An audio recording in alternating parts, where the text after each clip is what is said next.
Let's get into the Odyssey. We're going to start with books 1 and 2. I'll just do a basic overview, but mostly getting into background, historical information, and some analysis that will help you understand the story, answer questions as they come up.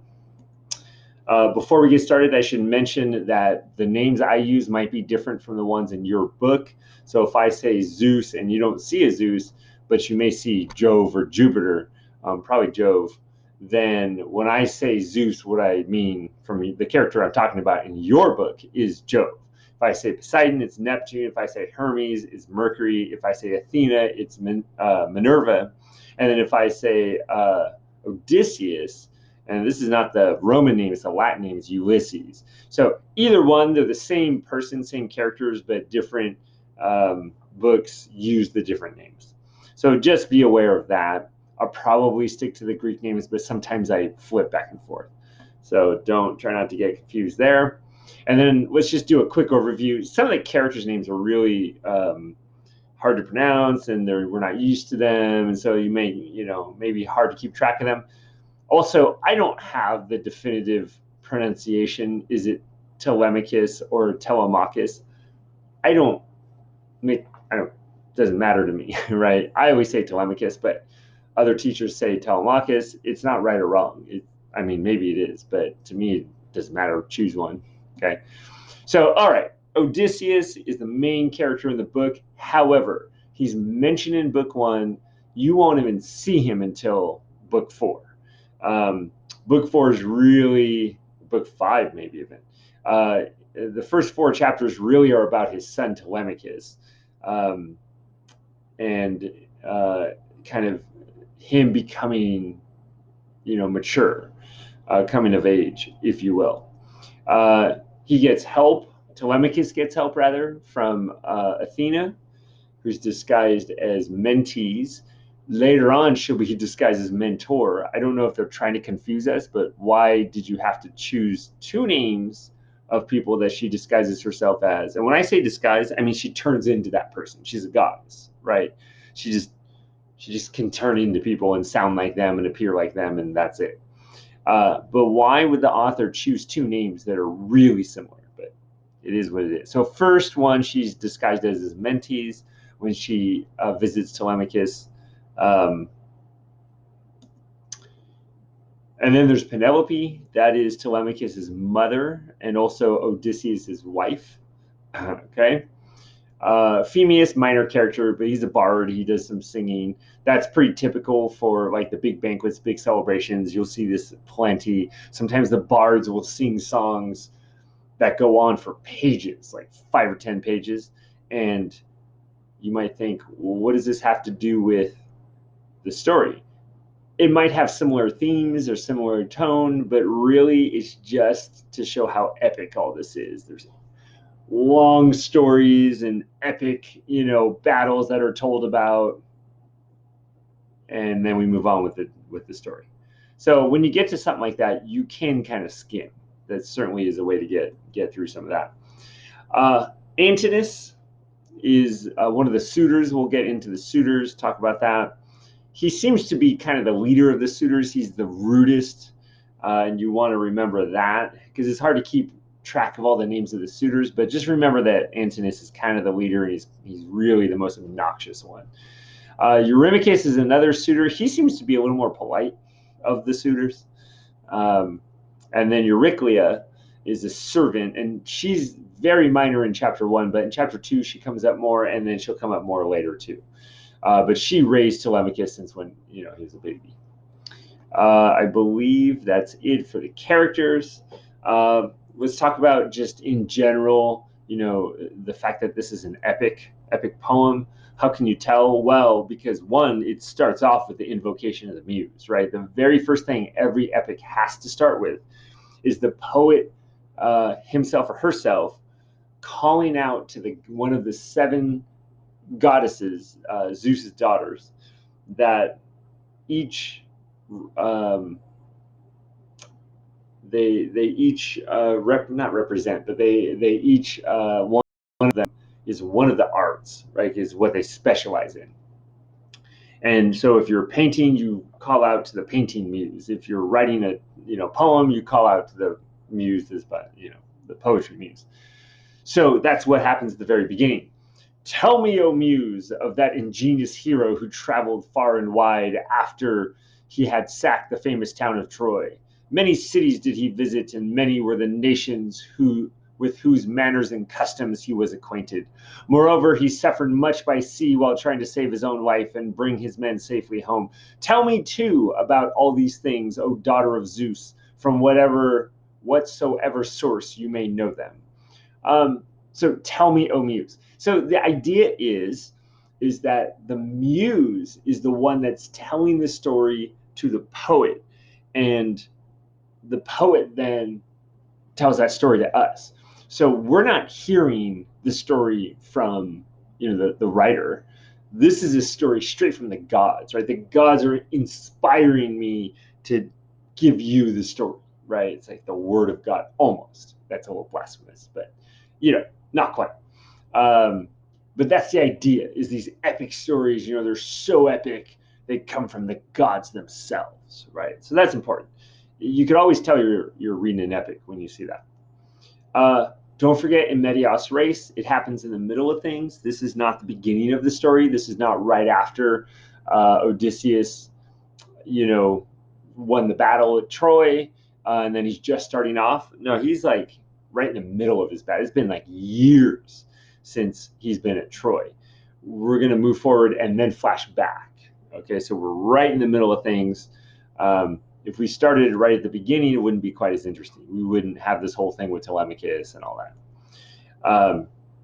So it says, it is for Odysseus. This is Athena talking to Zeus. It is for Odysseus that my heart bleeds when I think of his sufferings in that lonely sea-girt island, far away, poor man, from all his friends. This has been going on for years and years and years and years and years. So this is really the beginning of when interesting things start happening, right? The story starts moving forward. So we want to get right to the point, right? We want to, start with a slow buildup. Let's get right into it. So in medias res, every epic poems begins like that.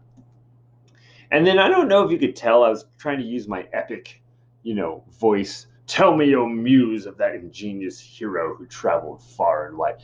It just has this formal tone to it. And yes, this is a translation, but if you look at all the translations, they all have this certain tone where it just, it sounds like a big important speech that's given to many people, and they give the names, not just the names of people, but this person, son of this person, as if that title is so important, right? That epithet, right? And so so there's many things in these long lists of things. Like everything just seems so epic, right? And that's done on purpose. That's the elevated writing style. Okay, so just keep that in mind as you're reading. Okay, I do want to mention the role of the gods, right? So the first thing that we see is when it says, there came a time when the gods settled that he, meaning Odysseus, should go back to Ithaca. It's very clear right from the beginning that the gods are in charge, right? It's like, oh, I think Odysseus should go back. Okay, make it so, and then boom, it happens. So throughout, and this is the same thing with the Greek tragedy. What people believed was that the gods were in charge, of everything. They made things happen, and we're talking the Greek mythology gods, right? So that's very clear here. Hey, it's time for him to go back. He's going back. What else is interesting is the way the gods talk to each other and how they interact. So here's Athena, and she doesn't quite interrupt Zeus, but Zeus is wanting to talk about Agamemnon and Aegisthus and how terrible that whole thing was. Right? You remember this from the research paper when Clytemnestra kills the husband, and Athena is like, yeah, that's great. That's wow. I really feel for that, but I don't care about that. What I really want to talk about is Odysseus. So and this is the king of the gods. He's like in charge of Zeus. And she just like, you know, my heart bleeds for this guy. You know, Odysseus is tired of life and he thinks of nothing but how he may once more see the smoke of his own chimneys. And you, sir, she's like being really aggressive with Zeus. You, sir, take no heed of this. And yet, when Odysseus was before Troy, did he not propitiate that sacrifice? With you, many a burnt sacrifice, you know, he offered those to you. Why then should you keep on being so angry with him? Like she's being I don't know if this is quite manipulative, but you know, like it's certainly bringing up a lot of pathos. Like, oh, it's so sad what's happened to him, and you did this. This is all your fault, right? And he replies, "My child, what are you talking about? These gods are acting a lot like humans. They're bickering, and this happens all throughout, you know, Greek mythology. Um, and they're fighting, and they're being manipulative, and they're trying to force their way. Well, I want this to happen, so I'm going to go talk to to Dad, not really, but you know, the king of the gods, and get him to, you know, let me borrow the keys to the car. It just sounds so human-like, which makes sense because it was humans that wrote these things, right? But that's what people thought of the gods. That, you know, they essentially acted like humans. Oh, how can I forget Odysseus, than whom there is no more capable? I would never forget him. No, you know, and that's without sarcasm. Um, and then the other thing that I want to mention is that when Athena, um, when she interacts, you know, a lot of times we think of like Zeus is going to throw a firebolt, or you know, there's going to be a prophecy like in Oedipus. Um, Oh no, this is much more direct. When Athena goes down to see Telemachus, she turns into a person and she literally directly talks to him and tells him exactly what to do. And not only that, she makes it known that she is a goddess, right? That she's a god. Uh, because when she leaves, she doesn't just walk away. She flies away, like in human form. She's literally flapping her wings and just flies off. And they're like, oh, well, that was a god, you know. And the humans are just, yeah, this happens. We're in the land where there's gods. Um, so this is very direct. If you think of, you know, the arrow that Paris shot into Achilles' heel, that was guided by Apollo. So they are, the gods are almost kind of dictating what happens in life with humans. They just don't, you know, they don't show up and like destroy everyone. They kind of do it very slyly. They, you know, they want to be in the background, but they want to directly affect it without directly being the person to affect it. I mean, meaning it's not like Apollo just shot the arrow. No, he's guiding the arrow. So it seems sly, but they're directly affecting what's happening, right? So that's important. Okay, this is a kind of a historical thing. It might have seemed a little strange. Let's talk about this. Telemachus saw Athena disguised as Mentes before anyone else did. He was vexed that a stranger should be kept waiting for admittance to his, you know, home. He took her right hand in his own and bade her give him her spear. Welcome, he said, to our house, and when you have partaken of food, you shall tell us what you have come for. And this may seem really strange. If a stranger showed up, knocked on your door, you wouldn't say, hey, come on in, let me feed you, and then we'll talk and you can tell me what you're selling. That would be insanity. I would sign up to be a salesman and just walk around and get food all day, right? But you have to remember the time period.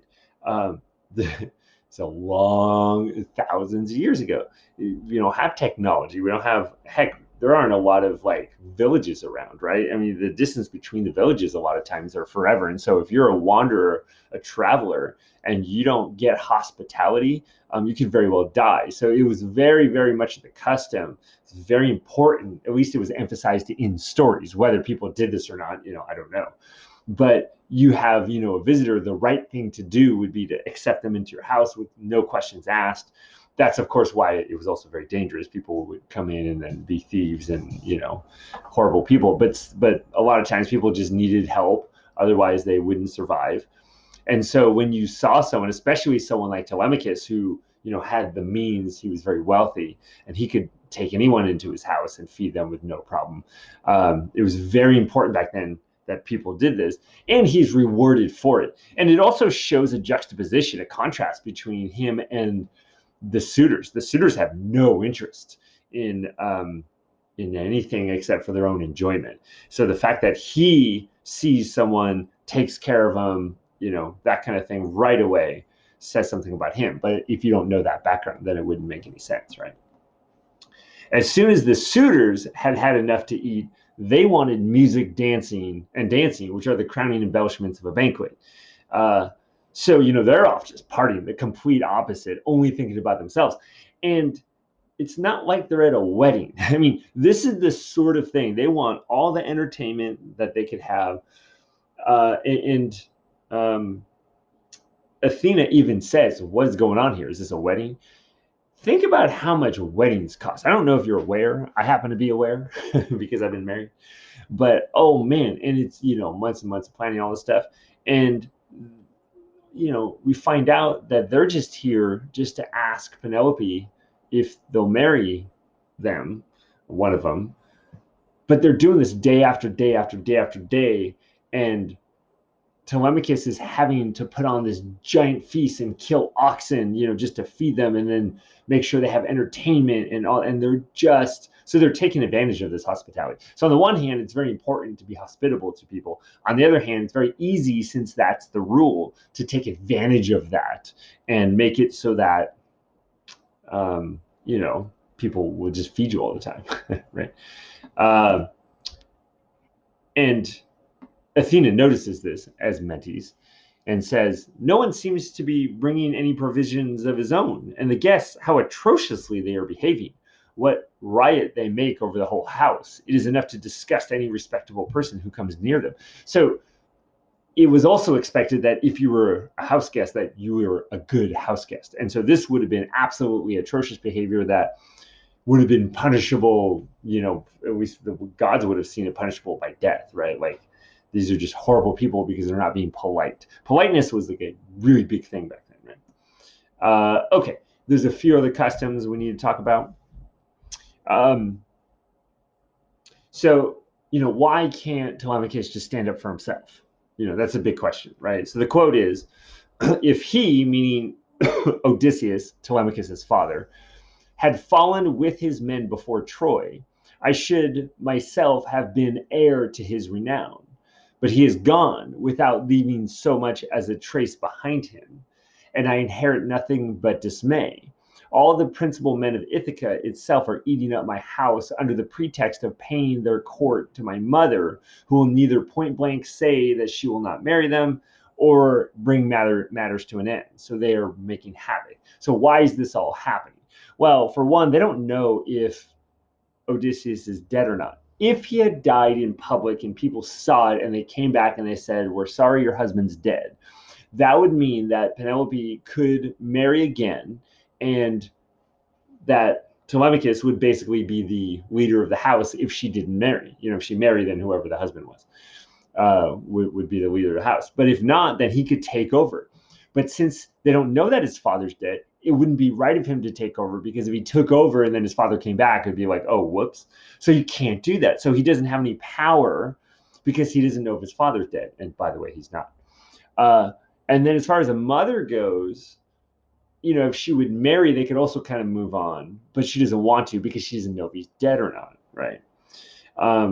And because she's not directly just saying no, they say, well, we'll just keep sticking around and hanging out until she makes a decision. So they just hang around and eat all their food up, which, as I said before, is a horrible thing.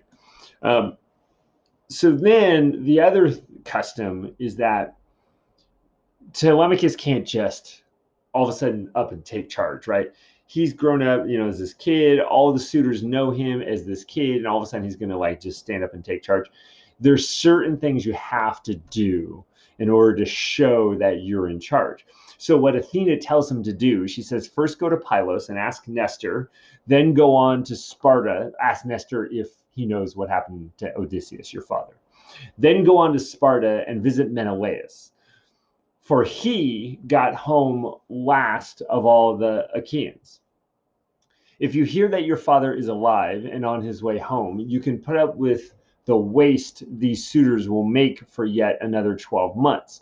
If, on the other hand, you hear of his death, celebrate his funeral rites, make your mother marry, and kill these suitors in your own house. And she even says you can do it in a just way, like a fair way, or you can do it very sneakily. I don't care. Just kill them, right? But before he can do that, before he can step up, he has to prove himself. He has to go on an adventure. This is kind of the tradition, is that men have to go on some, they have to go to battle, or they have to go on some kind of adventure. So he has to be the captain of a boat, be in charge of a bunch of men, like 20 men. He has to sail, show that he can be in charge, right? Sail to these two different places across the sea, talk to other leaders, right? And show that he can himself be a leader and interact with other leaders. Then he can come back after finding out what he needs to find out, and that will give him enough merit to kind of be in charge. But you had to do all that before you could take over. Okay. And there's one more thing that may have bothered some people, and I don't blame you, because times are different. And so when we see things written in books, we're like, wait a second, that doesn't seem right. You feel like, hey, I don't like this book, this is horrible. Well, we have to remember that times are different. Just because we read a book that has horrible things happen in it doesn't mean we're justifying and saying those things should happen. Nowadays, we can look at that and say, wow, that was really bad. That was what it was like back then. Thank goodness things are different. But also understand why they were the way they were. So, Odysseus, Telemachus reprimands his mother, and she's basically comes out and tells Phemius, don't sing about that. It's making me sad. Like you're singing about all these warriors that died, and it's reminding me of my husband. Blah blah blah. And Telemachus says, "Mother, let the bard sing what he has a mind to. Bards do not make up the ills they sing of. It is Jove, it is Zeus, not they, who makes them, and who sends weal or woe upon mankind according to his own good pleasure." And then later he says, "Go then within the house and busy yourself with your daily duties, your loom, your distaff, and the ordering of servants. For speech is a man's matter, and mine above all others. For it is I who am master here." So you might look at that and go, "Oh, it's so sexist." Yeah, there's no question that was sexist. The society was sexist, and you could argue that it still is, but certainly it was a lot more sexist back in the day. Like women we've talked about this in class before, had absolutely no, they had no power, right? They couldn't do anything. They're as powerful as they were, depending on how powerful their husband was. And the other thing that you have to remember, so this is certainly not saying this is okay. In the context of the story, it makes sense that he does this in front of everyone. You might again think, oh, it's so sexist. He's calling out his own mother, and he's such a chauvinistic pig. Yes, if somebody did this today, that would absolutely be horrible, right? It'd be chauvinistic, it'd be sexist, it'd be horrible. In the context of the story, he needs to do this because he has to show himself to be in charge, to be the leader of the house. So if his mother is telling people what to do and running things and all that, that makes it impossible for him to do that. And we just said that this was the custom, that you have to go on these big adventures and they have to show that you're in charge. So for that reason, this needs to happen. And if you look at the last line after he's done talking, it says, "She," meaning Penelope, "went wandering back into the house and laid her son saying to her heart."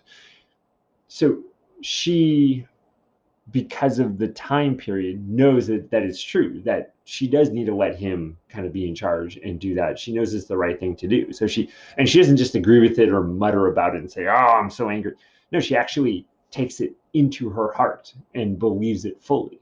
So, like I said, I'm not endorsing this behavior, but I think it's important to point these things out so that you understand, oh, that's why these things happened, right?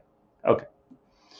And then finally, we get to archetypal heroes and villains. An archetype is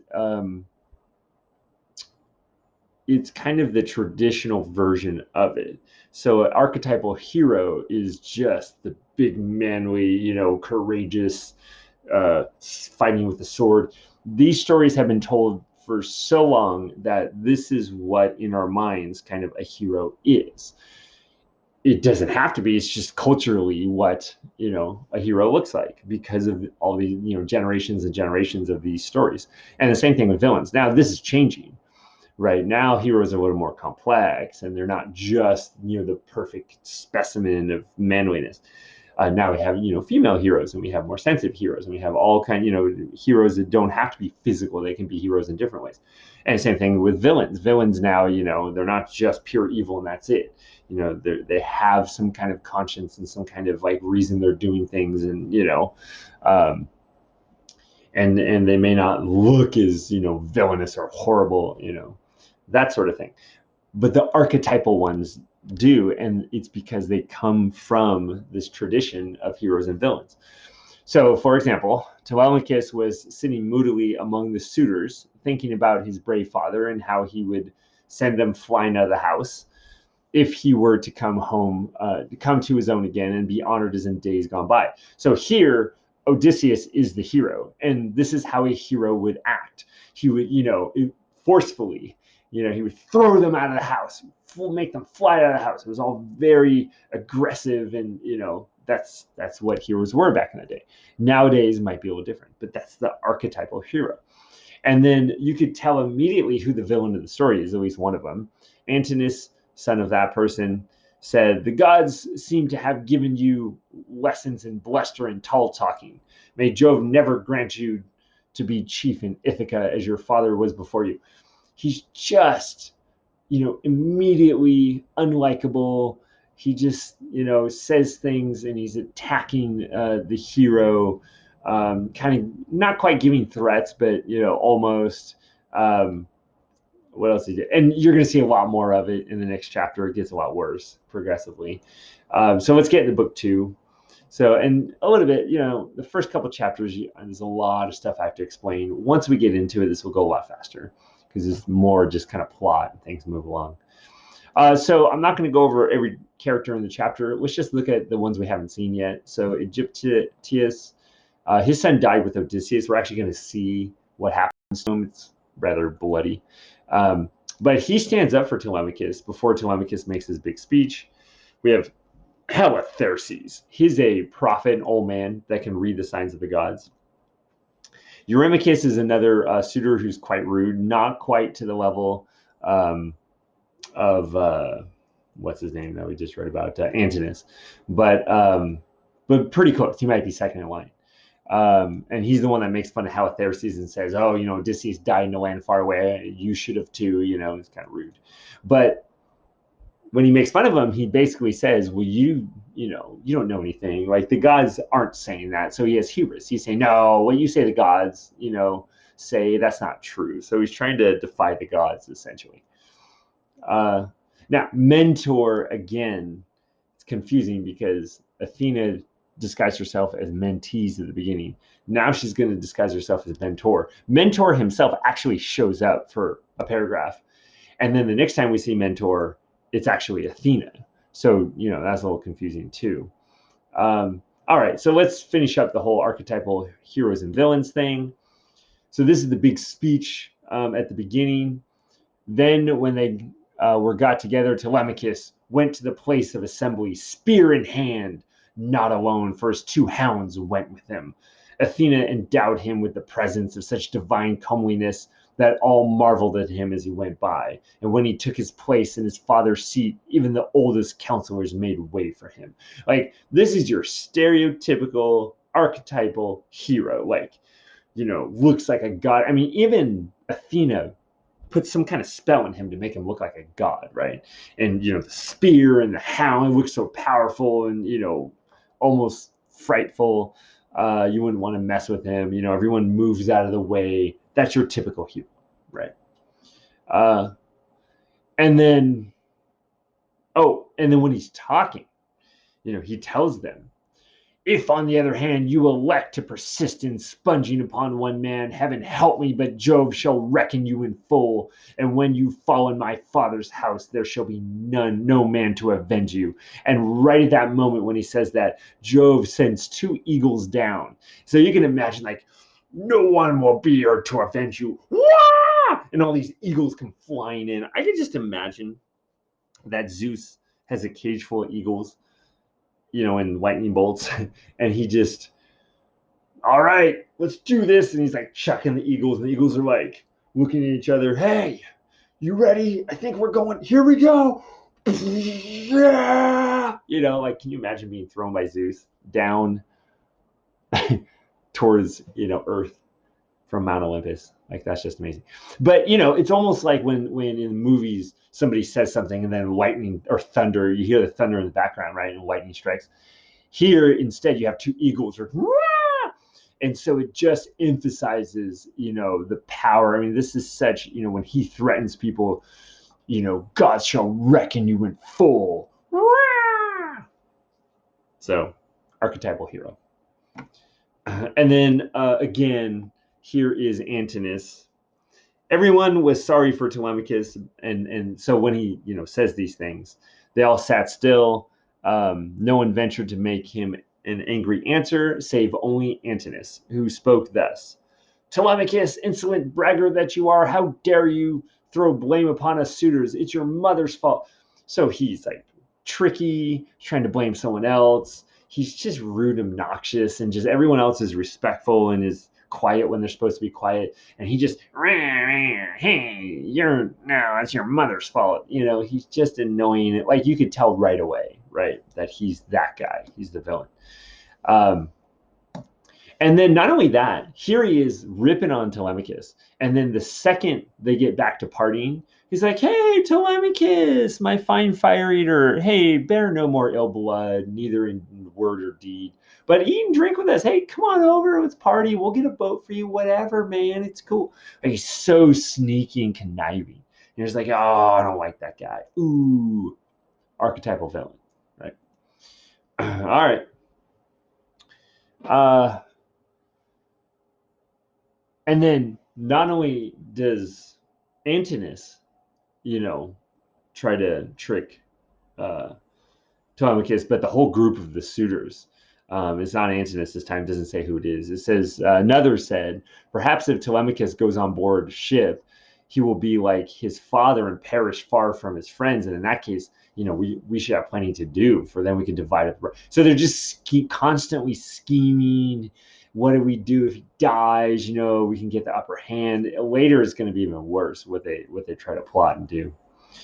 And that's pretty much it. You've got, it's mostly preparations for the big voyage that he's going to take. He's going to go visit a couple people on the islands.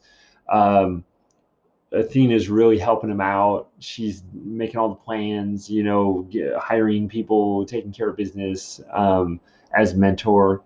So it really shows how much the gods are interacting and helping.